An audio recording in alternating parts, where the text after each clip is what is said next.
महाकुंभ में आए नागा साधुओं के बारे में तो आपने बहुत सुना होगा, हर कोई नागा साधुओं की चर्चा करता है। लेकिन आज हम नागा साधुओं पर जो चैप्टर खोलने जा रहे हैं उसे टीवी पर पहले कभी नहीं सुना या देखा गया। पूरी दुनिया में इस समय महाकुंभ की सबसे ज्यादा चर्चा हो रही है। सनातन के इस महापर्व में अब तक 40 करोड़ लोग संगम में पवित्र डुबकी लगा चुके हैं और महाकुंभ में लोगों की बड़ी जिज्ञासा है। नागा साधुओं को लेकर भी, नागा साधुओं की रहस्यमयी दुनिया को लेकर भी लोगों के मन में हमेशा सवाल उठते हैं। और हमने पाठशाला में आपको कहा था कि हमारा प्रयास है कि जब सनातन का यह महापर्व हो रहा है तो सनातन से जुड़े हुए लोगों को, सनातन से जुड़ी हुई आस्थाओं को आप क्लियर कट समझ पाए। इसलिए पिछले हफ्ते हमने आपको अघोरियों पर स्पेशल रिपोर्ट दिखाई थी। आज हम नागा साधुओं पर ऐसी रिपोर्ट लाए हैं जो टीवी पर पहले आपने नहीं देखी होगी। कई सवाल जो नागा साधुओं को लेकर अनसुलझे हैं। नागा साधु कहां रहते हैं, कहां से आते हैं, कुंभ के बाद कहां चले जाते हैं, इसके बारे में आज पक्का जवाब किसी के पास नहीं है। इसके बारे में पहले भी कई बार बात हो चुकी है, लेकिन आज मैं आपको नागा साधुओं की मौत को लेकर ऐसे रहस्य के बारे में बताऊंगा जिसे सुनकर आपके भी रोंगटे खड़े हो जाएंगे। आज टीवी पर पहली बार महाकुंभ में एक नागा साधु की मृत्यु से जुड़ा ऐसा खुलासा होगा जिसके बारे में अब तक आपको किसी ने नहीं बताया। सबसे हैरान करने वाली बात यह कि नागा साधु अपने जीते जी ही अंतिम संस्कार करवा लेते हैं अपना, लेकिन मृत्यु के बाद भी इनका दाह संस्कार नहीं होता, इनको अग्नि के हवाले इनकी बॉडी नहीं होती। तो फिर सवाल है कि नागा साधुओं की मृत्यु के बाद उन्हें मुक्ति कैसे मिलती होगी। यह जानने के लिए हमारी टीम महाकुंभ गई थी। हमारे सहयोगी मुनीश देवगन ने वहां से एक रिपोर्ट कवर की और जो वीडियो सामने आया वो बहुत हैरान करने वाला है। पहले एक झलक देखिए इस रिपोर्ट की, फिर आपको एक एक चीज विस्तार से बता दूं।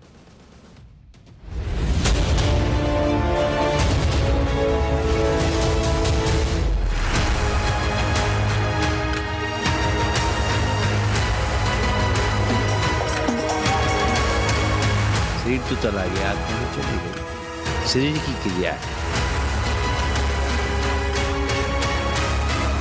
मिट्टी के अंदर लगा करके और मेवा मिष्टान से भी माने हम लोग उनको दबाते हैं।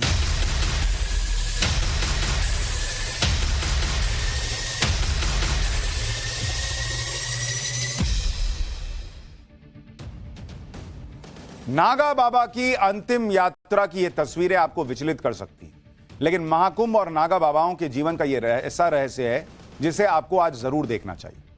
महाकुंभ की यात्रा के दौरान हमारे सहयोगी मुनीश देवगन की टीम को एक नागा बाबा की अंतिम समाधि देखने का मौका मिला। ऐसा माना जाता है कि महाकुंभ के दौरान बहुत ही पुण्यशाली साधु को समाधि लेने का अवसर मिलता है। इस दौरान जो साधु समाधि लेते हैं वो जीवन मृत्यु के चक्र से बाहर निकल जाते हैं और उन्हें मोक्ष की प्राप्ति होती है। लेकिन सबसे बड़ी बात यह है कि नागा साधु की मृत्यु के बाद उनका अंतिम संस्कार नहीं किया जाता। जैसे हमारी आपकी मौत हो जाए तो अंतिम संस्कार क्या होता है, अग्नि में पंचतत्व में हम लोग विलीन हो जाते हैं।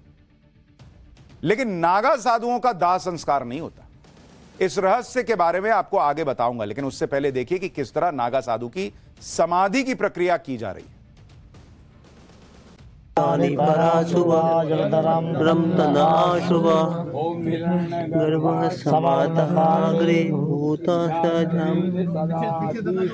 पति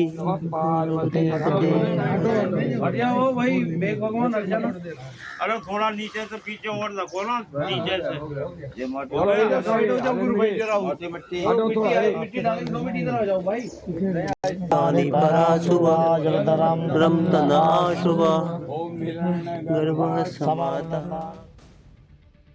यानी बीच महाकुंभ एक नागा साधु ने समाधि ली और नागा साधु की मृत्यु का सबसे बड़ा रहस्य यही है कि इनका पार्थिव शरीर आम आदमी की तरह दाह संस्कार नहीं होता उसका, बल्कि उनको भू समाधि दिलवाई जाती है, जिसमें पार्थिव शरीर को पद्मासन मुद्रा में यानी बैठे हुए ही मुद्रा में जमीन के अंदर दफन कर दिया जाता है। यहां भी एक बड़े आकार का गड्ढा तैयार किया गया है। आमतौर पर दफनाने के लिए 5 से 6 फीट का गड्ढा तैयार किया जाता है, लेकिन नागा साधु की अंतिम समाधि के लिए जेसीबी की मदद से 20 फीट गहराई का गड्ढा तैयार किया गया। इस दौरान अखाड़े के दूसरे साधु मंत्रोच्चार के साथ समाधि प्रक्रिया को पूरा कर रहे हैं। इस दौरान पार्थिव शरीर के साथ मावा और मिष्ठान के अलावा नमक भी डाला गया है ताकि पार्थिव शरीर जल्द से जल्द पंच तत्व में विलीन हो जाए। सनातन धर्म में नागा साधुओं को धर्म रक्षक माना गया है। यही वजह है कि एक योद्धा की तरह पूरे मान सम्मान के साथ उनको अंतिम विदाई दी जाती है। आगे बढ़ने से पहले आपको नागा साधुओं की समाधि से जुड़े कुछ रहस्य बताता हूं। नागा साधु बनने के बाद अंतिम संस्कार में पिंडदान और दाह संस्कार की प्रक्रिया लागू नहीं होती। शरीर छोड़ने के बाद नागा साधुओं की सिर्फ 2 तरह की समाधि होती है। पहली तो है भू समाधि, जिसकी अभी आपने तस्वीरें देखी। इसमें पार्थिव शरीर को जमीन के अंदर दफना दिया जाता है। और दूसरी है जल समाधि, जिसमें बहती नदी में पार्थिव शरीर को छोड़ दिया जाता है। इसके पीछे की सबसे बड़ी वजह यह है कि नागा साधु जीवित रहते ही अपना तन और मन परमात्मा को समर्पित कर चुके होते हैं, इसलिए ये जिंदा रहते हुए ही अपना पिंडदान कर देते हैं। यही कारण है कि नागा साधु के शव को अग्नि नहीं दी जाती। पहले नागा साधुओं को जल समाधि देने का चलन था, लेकिन नदियों के प्रदूषण को कम करने की वजह से अब जल समाधि की जगह नागाओं को सिद्ध योग मुद्रा में बैठाकर भू समाधि दी जाती है।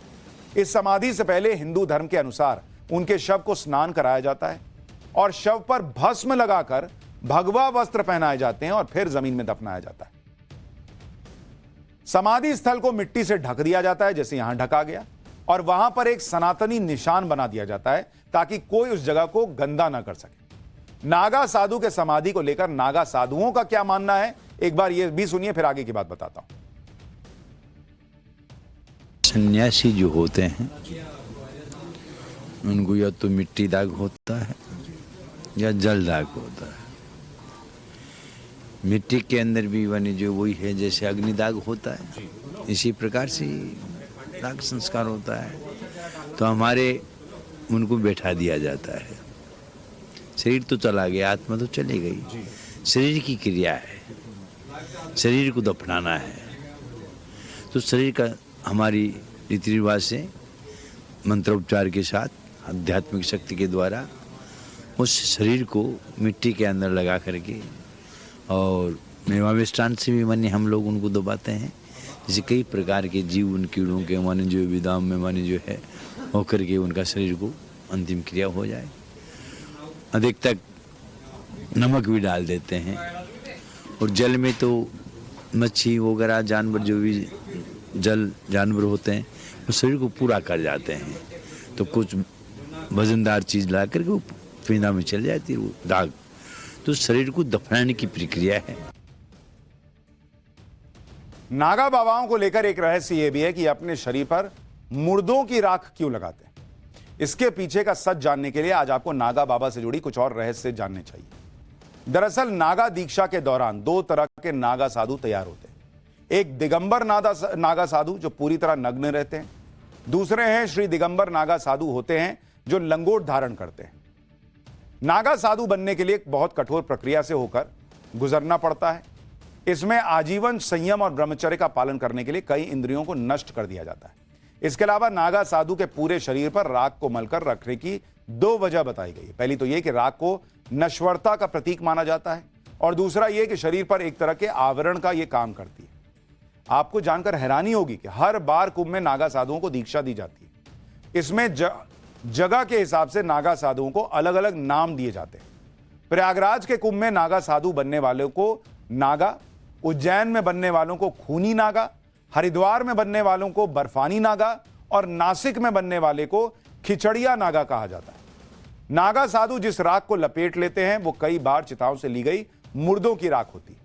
इसके अलावा कई बार जिस धुनी के सामने वो बैठे रहते हैं उसी की राख को मल लिया करते हैं। नागा साधुओं से जुड़ा एक सबसे बड़ा रहस्य यह भी है कि सिर्फ कुंभ में ही नजर आते हैं। इसके बाद ये कहां गायब हो जाते हैं इसके बारे में किसी को कुछ नहीं पता। ऐसा कहा जाता है कि कुंभ में ज्यादातर नागा साधु उत्तराखंड, हिमाचल प्रदेश और हिमालय की गुफाओं से कुंभ में आते हैं। ये नागा सन्यासी गुप्त स्थानों पर तपस्या करते हैं और अपनी पहचान छुपा कर रखते हैं। नागा सन्यासी किसी एक गुफा में कुछ साल रहते हैं, फिर किसी दूसरी गुफा में चले जाते हैं और यही वजह है कि इनका कोई स्थायी पता बताना संभव ही नहीं है। आपको जानकर हैरानी होगी कि भगवान शिव की तपस्या करने वाले नागा बाबा जंगलों में जड़ी बूटी और कंद मूल के सहारे पूरा जीवन बिता देते हैं। कई नागा संत तो जंगलों में घूमते घूमते सालों काट लेते हैं और कुंभ में ही सीधे नजर आते हैं। ऐसा कहा जाता है कि नागा साधु भिक्षा मांगकर रात दिन मिलाकर एक ही समय भोजन करते हैं। एक नागा साधु को 7 घरों से ही भिक्षा लेने का अधिकार होता है। साथ ही जो खाना मिले उसमें पसंद नापसंद को नजरअंदाज करके प्रेम पूर्वक ग्रहण करना होता है। इसके अलावा नागा साधु सोने के लिए पलंग, खाट या बिस्तर का इस्तेमाल नहीं करते हैं। नागा साधुओं के त्याग, तप और रहस्यमयी दुनिया के बारे में हमारे रिपोर्टर मुनीश देवगन ने नागा अखाड़े के एक संत से भी बात की। सुनिए वो क्या क्या बता रहे हैं। सबसे पहले तो हमें अपना घर छोड़ने के बाद में गुरु लोगों की सेवा करनी पड़ती है, और जब उस योग्य हम हो जाते हैं, गुरु लोग समझते हैं, तो उसके बाद हमारा जो है शुरू में पंच संस्कार करते हैं। 5 गुरु बनाए जाते हैं, और पंच संस्कार करने के बाद में जो हमारी एक संस्कार प्रक्रिया जो अखाड़ों के द्वारा होती है, फिर उसके बाद वो होती है, और उसके बाद फिर ये दिगंबर नागा वगैरह जो होते हैं वे फिर बनाए जाते हैं। पाठशाला में आपको ये सारी रिपोर्ट दिखाने का मकसद ये है कि आप नागा साधुओं, सनातन के बारे में, अपने धर्म के बारे में, अपने धर्म से जुड़ी हुई चीजों के बारे में समझ सकें, जान सकें। वरना नागा साधु का लोग तो मजाक उड़ा देते हैं। कई लोगों को सिर्फ इतना ही पता है कि भाई वो बिना कपड़े के घूमने वाले साधु नागा साधु कहलाते हैं, लेकिन क्या है उनका इतिहास, क्या है उनका वर्तमान, कैसे वो जीते हैं, क्या करते हैं, ये सब आज आपको बता रहा हूं। धार्मिक इतिहास के ग्रंथों में इस बात का जिक्र मिलता है कि 8वीं शताब्दी में जब सनातन धर्म की मान्यताओं और मंदिरों को लगातार खंडित किया जा रहा था, तब आदि गुरु शंकराचार्य ने 4 मठों की स्थापना की। वहां से सनातन धर्म की रक्षा का दायित्व नागा साधुओं ने संभाला। 18वीं शताब्दी में अफगान लुटेरा अहमद शाह अब्दाली भारत पर हमला करने आया। इस दौरान अब्दाली की फौज जब गोकुल और वृंदावन पर कब्जा करने पहुंच गई, उस दौरान कंदराओं से निकलकर नागा साधुओं ने ही अब्दाली की सेना से युद्ध किया था। उस दौर के गजेटियर में यह लिखा है कि 1751 के आसपास अहमद खान बंगस ने कुंभ के दिनों में इलाहाबाद के किले पर चढ़ाई की और उसे घेर लिया। उस समय हजारों नागा सन्यासी स्नान कर रहे थे और अपने शस्त्र धारण करके बंगस की सेना पर टूट पड़े। इन नागा साधुओं ने 3 महीने तक जमकर युद्ध लड़ा और प्रयागराज की रक्षा की। 1666 के आसपास औरंगजेब की सेना ने हरिद्वार कुंभ के दौरान आक्रमण किया था। तब भी नागा सन्यासियों ने जमकर युद्ध किया और अपनी जान देकर धर्म की रक्षा की। लेकिन आजादी के बाद से नागा साधुओं ने शस्त्र न उठाने का फैसला लिया, क्योंकि देश की रक्षा के लिए भारतीय सेना तैयार हो चुकी थी। लेकिन आज इन साधुओं को गुरुओं की तरफ से शस्त्र चलाने की शिक्षा दी जाती है।